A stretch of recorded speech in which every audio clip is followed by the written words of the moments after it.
দুর্গাপুজো আসতে আর খুব বেশি দিন বাকি নয় এবং আমরা সবাই চাই মেকআপ তো করবই, কিন্তু তার আগে আমাদের স্কিনটাকে খুব সুন্দর ন্যাচারালি গ্লো করাতে।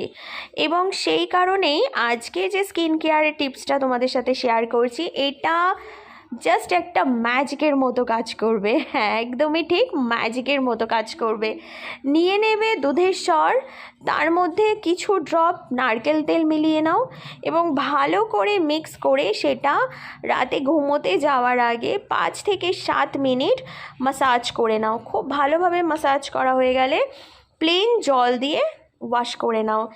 এটার উপরে কোনো স্কিন কেয়ার টিপস হয় না, কারণ আমি প্রত্যেকবার পুজোর আগে, প্রায় পুজোর 20 থেকে 30 দিন আগে থেকে আমি এই স্কিন কেয়ারটা করে থাকি এবং রিয়েলি আমাকে কোনো পার্লারে যেতে হয় না। তোমরাও ট্রাই করো এবং আমাকে কমেন্ট বক্সে জানাও যে কীরকম রেজাল্ট।